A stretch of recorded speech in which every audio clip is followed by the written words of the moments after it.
Good morning, my friends. I'm so sorry. I'm just really, really, really sorry. Oh, I'm sorry. I'm sorry. Oops, sorry. Do you say sorry all the time? Or do you have people in your life who say sorry all the time?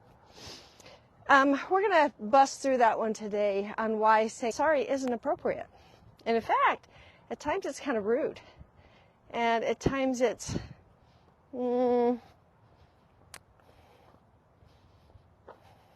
it's not humble. We'll talk about that. All right. I would like to start out. First of all, I'm Ann Ferguson. This is Leaning In with Ann. This is where I walk around a park and I lean in to concepts and things that, man, this does not want to be nice today. Hold on. I got to fix my thing. You're going to see what happens if I do that. Come on back. So the gimbal that I use so that everything stays stable is not being nice today. It's not being stable. Anyway, I'm Ann Ferguson. I do a walk and talk Monday through Friday. And first of all, I'm an author. I am a relationship skills specialist and communication skills that help relationships. Saying sorry too much doesn't help your relationships, by the way. I take principles, sometimes religious principles, cultural things, sort through them and go, okay, this is what it probably just really means. And we're not thinking that way. So many of the things that we move in and act in, it's all kind of a shame-based little manipulation thing. It's not the church's fault. It's not your parents' fault. It's culture. It's what's happened, but it's changing, guys. We are getting out of a shame-based culture. And it's going to take a little bit of time. But we're going to talk today about being sorry.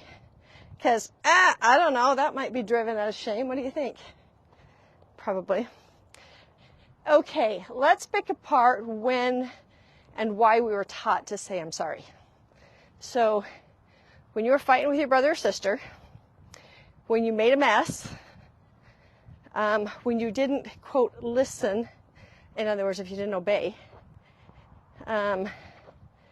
then you're taught to say, sorry. Oh, I'm sorry. I'm sorry. So let's do a kind of a scenario here where you can see it's happening. We've got child A. I talk about this when I talk about forgiveness and how we kind of jack up forgiveness. There's child A right here. Child B's over here. Child A smacks child B. And child B's crying. Wah! And mom comes into the room and says, what's going on right now? And immediately, he hit me. And it's like, oh, stay right there. And then you go to child A. It's like, look, you need to say you're sorry. This wasn't okay to do. Say you're sorry. And so how do we get out of something? Sorry. And it's over. Was that really taking accountability? Was that really saying, hey, what happened is the person was poking me and they kept poking me and wouldn't stop poking me. I finally got tired. I slapped them so that we can address what is the poking. We can regret and go, yeah, I'm going to own that. Slapping wasn't the best way to handle that. But to just say sorry is not actually owning the reason why it happened. Now, if you say sorry all the time, it is quite possible that the people who raised you, other people around, or people you're in a relationship with, may believe a massive, massive lie. Ready? That you are responsible for their emotions. Something happens, and it's like, oh my gosh, why did you do that? And what's the response to get out of shaming? Oh, I'm so sorry. I'm so sorry. See, if we say sorry, we can excuse it. And because of our training as children, it's like, okay, we're supposed to just let it go now. And so they don't go into deeper shame unless they're emotionally abusive. Well, I don't think you are sorry. Blah, blah, blah, blah, blah. They go on and on and on and on. Well, we kind of have learned this really strange idea that by saying, I'm sorry, we are humble. Oh, I'm so sorry that I thought that. I'm so sorry I said that. I shouldn't have said that.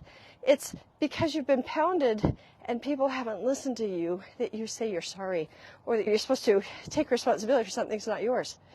The other reason why we say we're sorry or we take on responsibility is because sometimes we're with people that don't.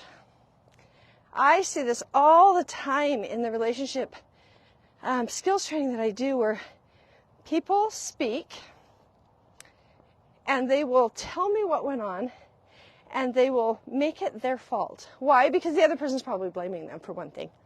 Blaming is just emotional dysregulation. It's also emotional immaturity.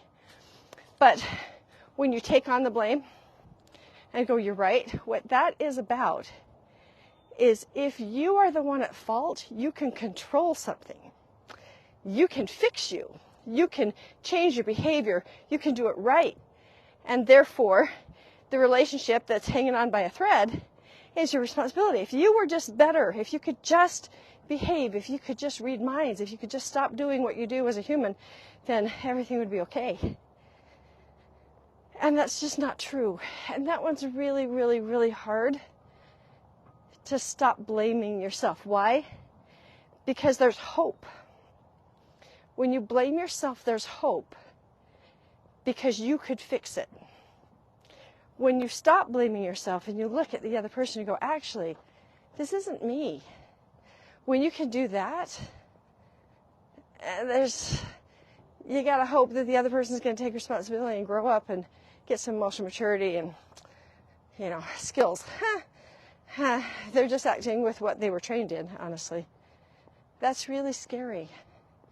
So it's so much easier to go, oh, I'm so sorry, I'll fix that, I'm so sorry. It is also a PTSD response of fawning. When it has been kind of crazy in your world or your relationship and the other person gaslights a lot, you will say, I'm so sorry, because your fawning is, I'm going to take care of everything that's around me right now. And if I take care of everything, it'll all settle down. So you take care of things that are not yours, honestly, to take care of. And that becomes a problem. There is no actual, other than when you have actually recognized in yourself something that you did that caused impact on someone, that affected them, that you say sorry for. Let's think about this for a minute. Say you've got stuff all over the table and somebody comes to sit down. Oh, I'm so sorry. Here, let me move that for you. Are you really sorry? Did you do anything wrong by having your things on the table? It could be, hey, would you like to sit down? I can move these things for you if that's what you want, or do you want to sit here?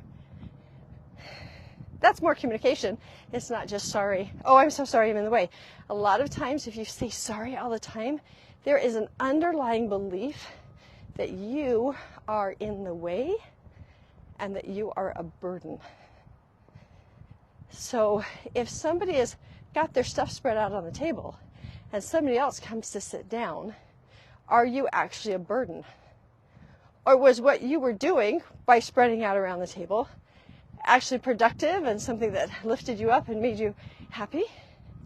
And then somebody else wants the table and they want you to move because they want to have their spot, and you apologize for actually being? It's not sorry, right? It's wow. I see that you're upset that I've got the table all kind of jumbled up. What would you love? Would you like me to move over? Would you like to, I can let you know when I'm done and you can come sit down? What would you like? Right? So, here we go.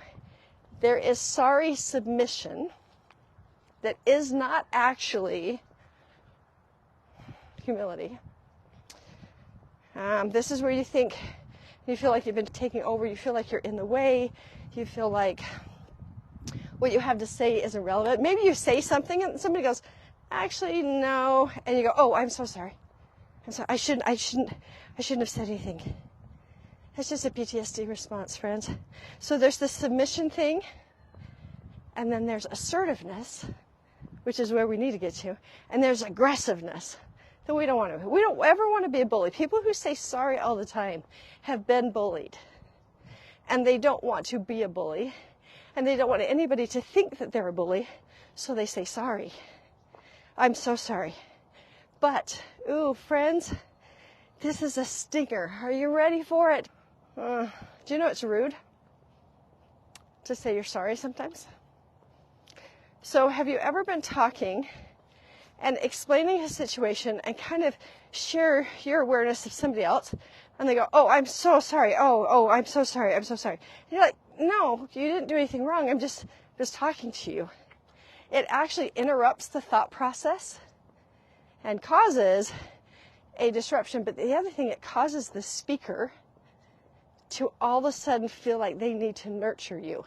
Do you know that? That when you say sorry, sometimes the other person feels obligated to take care of your shame for a second so that you can stay listening to them. Sometimes sorry is a form of dissociation. Oh, I'm so sorry. Now you can check out and you can sit in all the reasons why you're sorry. Okay, you want to know a big reason why this happens. Oh, guys, this is societal. This is not just your parents. This is not just a church. This is societal. And that is, we were taught to say sorry when we're kids. And we were taught to feel really bad when you had any impact on somebody that might be negative. Look what you did. Do you see this? That's what you did. The way we were taught to understand is to be ashamed. Oh, yeah, I can see that. I'm so wrong. Oh, gosh. Responding with shame is not communication. Question, can you identify in your body, like what the sensations are when you feel shame? Take a minute. What does it feel like when you feel shame? So, for me, I get kind of this tingling sensation, kind of weakness. My heart races, and then my energy plummets. I could be completely energized and be just like I am today, really, really happy, and then somebody could do a shame thing, and my shame response would make me so tired all of a sudden. And it's like, because that tiredness is showing the other person, I'm regretful, you're right, but it's more than that. My physiological body is going into a shame response. I know that sounds weird, but we have physical sensations. Just like, if you're not sure about this, think about the last time you were pulled over by a cop. Did your body do anything? Because I get confused, like I can't think, my heart races, I kind of get befuddled. And when the cop comes to the window, my head is down and I can barely look at them. What's happening is a shame response. Why? Because I got caught, now I'm in trouble. The way to show that you understand you're wrong, we are taught, is to show your shame. Whatever you feel bad about, you've got to make sure that it's really, really big so people know that you really, really understand. This is part of the reason why we don't actually take responsibility for things that are ours. Because we hate shame. Shame sucks. What if it's just this place of awareness that we start? The next step is to go, it's like you step out of it for a second. You go, wow, I'm doing shame right now. What is that about? Is that a conditioned response? Somebody's not happy and humming, and so I've got to show them that I'm so sorry. I care about them. Do you think that sorry means you care about people? Is showing them that you care? It's not, actually. It's not. Let me show you what sharing looks like. It's called assertiveness. What does that look like? Oh, let's make a mess. Let's pretend you've made a great big old mess, maybe on the floor. And somebody comes in and says, oh my gosh, what have you done? If it's not assertive, we say, oh, I'm so sorry. I just did this. I'm cleaning it up. The feeling, oh, right? Instead of, well, what's going on here is that I'm a human, and this and this and this happened, and it ended up in a mess. And I am now in the process of cleaning it up. Would you love to help me? Ooh, what does that do? Is it mean? Would you love to help me? Or I can get to you in a minute after this is cleaned up. So you haven't actually inconvenienced somebody. They may feel inconvenienced, but you haven't made that happen. You've just got a mess. It's just a fact. So you're just cleaning it up, right? Okay, we're going to jump to a different subject of sorry right now. Somebody is going through a very, very tragic thing. And what do we say? Oh, I'm so sorry. I'm so sorry. And people go, oh, no, you don't have to. Why? Why is that the conversation? Because they don't want you to feel shame. And you're not actually taking responsibility, but we're using the word that takes responsibility. I'm so sorry that happened to you. Can be interpreted as, I'm feeling all of the weight of your thing, and I want you to know that I'm right here, so I'm saying sorry to you. It's not actually helpful, guys. Taking on somebody else's emotions, especially the negative ones, actually makes it so that we don't want to share our emotions because we don't want somebody to have that burden. And so taking it on isn't okay. Now, what do we do? What do we say? How do we do this? Well, if somebody's had a really, really big yucky thing going on, then the appropriate thing to say is, oh my gosh, that's so unfortunate. Wow. That's really unfortunate you're going through this right now. That still keeps you connected and aware, right? That a thing is happening to someone that you love. But that is the truth. You're like, wow, this is such an unfortunate thing. You're relating with them, you're acknowledging, but you're not taking responsibility for whatever is going on. That is really unfortunate. My friend taught me that, and I've used it ever since. And it's so good to just go, wow, that is really rough and super unfortunate, right? People feel loved, they feel heard, they feel seen. They feel acknowledged for what's going on. But when you say, oh, I'm so sorry. For what? Did you do the thing that's causing the pain? So what about grief? We say all the time, oh, I'm so sorry for your loss. I'm so sorry for your loss. I've had grief. Sometimes that doesn't help, right? What's happening is I'm actually in pain. Grief sucks. And to have someone go, wow, grief is really tough, and I see that you're going through that right now. Is there any request you have of me that would feel really supportive of you?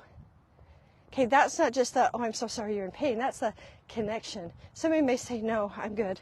Or, could you come over and just sit with me for a while? Okay, now you've opened up the door to what can you do. I do know that there's been times where somebody has said, I'm so sorry for your pain. And that has helped. I'm so sorry for your pain. It's like they've acknowledged that this is a painful experience. That one works for me. What about you guys? Like, where does I'm sorry actually work for you? There was a situation with my husband where things went awry. It was not a good thing. He had been dismissive of something that I had communicated, and it was pretty important to me. And later, the conversation was, well, I don't know why that you want this. And instead of going, oh, I'm so sorry that I wanted it, I'm so sorry that it mattered to me, I'm so sorry that you feel bad that you didn't show up in the way that you needed to for me in the request that I made, my only response was, do you want to know? Okay, so when anybody says, well, I don't know why you feel this, stop, breathe, don't say I'm sorry, and just say, do you want to know? It kind of catches them for a second, like, what? I would love to tell you how what's going on has impacted me and what I'm feeling about that.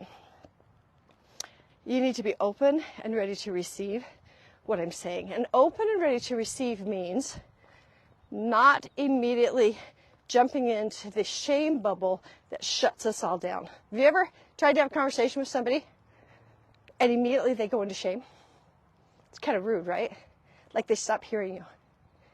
And you're just trying to make them aware of a thing, because when we have awareness, we can go, oh, so when this happened, you felt this, and I was kind of involved in that.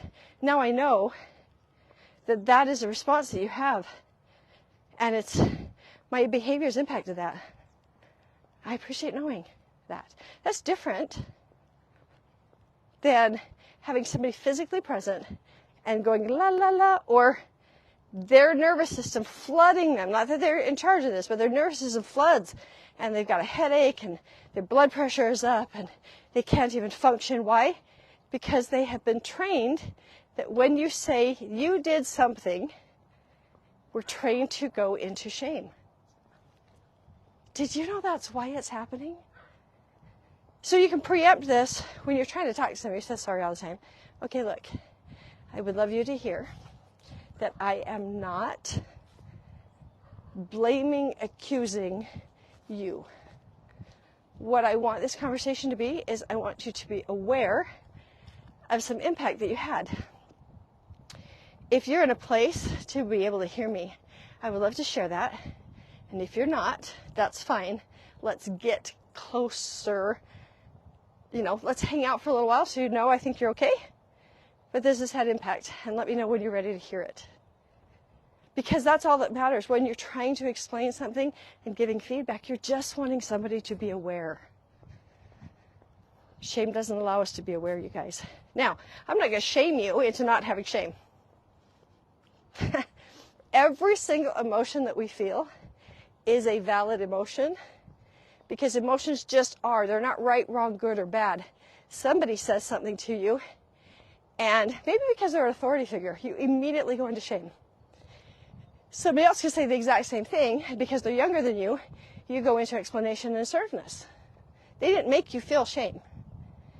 Shame just exists. And watching for that shame trigger and going, where and what does it feel like in my body when I feel shame, is your step one.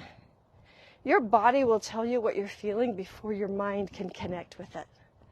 That's why it's a PTSD response, because your body goes into it and you're not even thinking about whether or not, wait a minute, did I actually do something that I need to evaluate? Or did I not do something that I need to evaluate? Is this actually a mirror? Have you noticed that? Sometimes people will hold up the mirror. They'll tell you that you're doing something that is actually the exact thing they are doing. So if you're not going to be ashamed, what else are you going to do? Shame is the implosion. What else do we do? If we're not going to be ashamed, we get super defensive. And we start the fight. And we start to, no, I didn't, and no, I didn't. What are we waiting for when we do the fight? We're waiting for somebody to take accountability so that we can feel okay. I'm going to end with this concept for a minute. We're going to go back to child A and child B. Child A smacks child B. Wah! Mom comes into the room. What has happened here? He hit me. Okay, you, child A, go sit down. I'm going to talk to you in a minute. Child B, come here. Oh, shoot. Yeah, I can see that. That was no fun. Yeah, you didn't deserve to be hit. I don't know what's actually going on here, but it's never okay. And so I see that. I hear you. Okay, what do you need? Do you need like a rag? Do you need a kiss? I can kiss you. Are you okay now? Okay, why don't you go off and play? What you have just done is stood in the representation of the Savior. He is the one who has healing, not the person who says sorry. This is an awesome concept. Okay, have you ever had this? Somebody goes, I'm so sorry for that. And you're kind of like, actually, you have no clue what you did. Or it was half-hearted, or even if they did mean it, they don't know the depth of it. There's no discussion of, hey, I regret something happened here. Can you share with me more of your experience so I know, so I don't do this again? That's actual sorrow. That's actual, I'm going to change because I'm going to look at your perspective and see what happened here. Right? It's not the PTSD response. And defensiveness is the only other thing. It's like, I did not do that. Or, ready, as kids, well, she did, well, he did. When there's a mirror that's thrown at something that somebody else has done, you go, oh yeah? Well, you do this. Is any of that communication? Because you can go, ooh, whew, you just said that, and I feel so defensive right now. Is there anything wrong with being defensive when you're attacked? No. But rather than acting defensive, you can say, okay, I feel really defensive right now. I need a minute to figure out what's happening so that I can hear you. Can you just give me a second? Guys, how beautiful would that be? Hey, you picked up so-and-so up late, and this and this and this happened, and now I'm this and this. And it's like, oh, whoa, okay. Kind of feeling attacked. I know you're not. You're just making me aware. Can I get just a second so that I can open up to whatever it is that's happened for you? That's so different than I'm sorry, right? You picked up the kid late. Now this and this and this happened. Well, sorry. Does that feel good? Or is what we're looking for actual acknowledgement and awareness? So if you catch yourself saying sorry for little teeny tiny things, maybe somebody's holding the door open and you're like, oh, I'm so sorry, because they stood there an extra second and said, you can flip this around to positive and say, thank you so much for holding the door. Thank you for so much for waiting for me. Okay, another part of I'm sorry is that we are rejecting, a lot of times, love that's being offered. I'm so sorry I inconvenienced you, instead of, I really appreciate the effort that you've taken in this. See, when I appreciate the effort, I'm actually feeling loved by you, instead of guilty that you did something for me that I didn't deserve. Sorry says, I'm rejecting whatever's going on here because I don't deserve your efforts. Does that feel good as a giver? To have people reject and say, oh, I'm so sorry? No. Guilt and shame actually aren't humility. Humility is sitting in the love that's being offered and expressing it. Being teachable by God is humility. Be, ready? Be loved. In other words, beloved. Are you willing to be the beloved? Christ was the beloved because he was willing to be loved by God. Satan was not willing to be loved. That's why he's not the beloved. You are my beloved son. You are willing to be loved by me. That is it. You're just willing to be loved by me. So check in on your sorries this week. Come back. Write out what you see. If any of you have questions that you would love me to chew up, like, why do I do this? Let's chew it up. Let's figure it out. Send me a message. Igniting Your Belief is a communication skills class that helps you sort through all this and communicate effectively so your relationships change. That's why it's also a relationships course. Connections, communications, and relationships. I am looking for people, are you ready, who are willing to let God prevail in their life. And they don't know how. Because being ashamed all the time isn't letting God prevail. So, that's who I'm looking for. Are you someone who would love to let God prevail in your life to get you all squared away, set up? Because this is a very spiritual program. We love holy empowerment, connection to God, in relationship with Him, where you feel accepted, seen, known, and heard, so that you know how to see, know, and hear others, and you know how to have relationship with people, difficult or not. Appropriate boundaries. No more sorry. Before you say sorry, check in. Am I really regretful? Is this a thing that I need to look at and become aware of? Or are you just in shame? That's the question. Thank you so much for being here. I will see you tomorrow. Have a really, really great day today.